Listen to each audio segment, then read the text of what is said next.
My injury occurred in the 8th game of the season. First, I thought I just tweaked something in my calf. You know, when he first had his injury, he actually had a little bit of what we call an inversion sprain, which is where the ankle will literally get turned inward. Even with all this having happened, he still scored on a kickoff return. Amazing.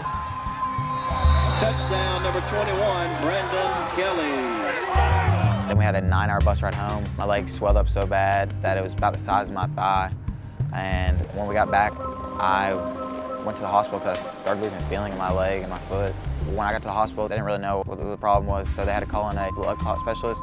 And then they ended up having to open him up all the way down. And he literally had a whole muscle taken out of his leg. His leg literally ended up staying open for almost a 2-week period. There was always a question whether what he could do and when he could return and will he ever play football again. Me and my brother and Drew all went up there to see him one day, and we actually got to see the cut in his leg, and it was huge. It was unbearable to look at. We prayed about it a lot. Having my youth minister and my friends come up and see me and just keeping me strong in the word and faith helped a lot. It was God's will to get him back on the track and back on the football field. When I started high school, I weighed 97 pounds. I was 5'2".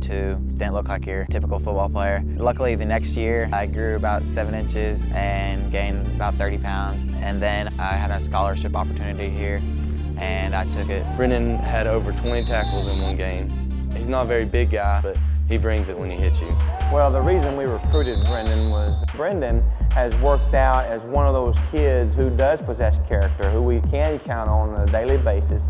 Brendan had a phenomenal year.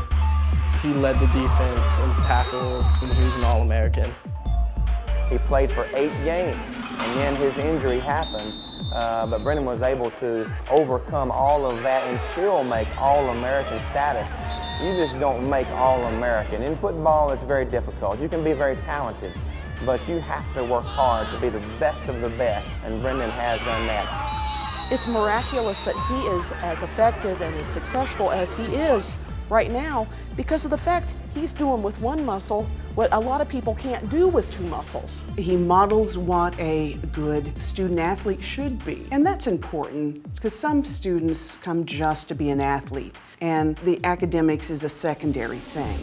But he does both equally well and puts his heart and mind into both of them. God has blessed my abilities tremendously. I've always heard that prayer in numbers, the more you have, the better it is, and I believe I had a lot of people praying for me, and through those prayers I feel that's one of the main reasons I recovered so well.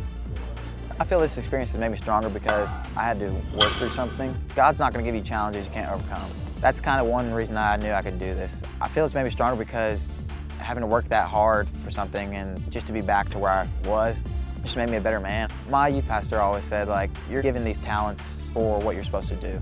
I want to glorify God with my athletic ability. Subscribe to our channel, The Real Winning Edge, now on YouTube. You can see more inspirational videos like this.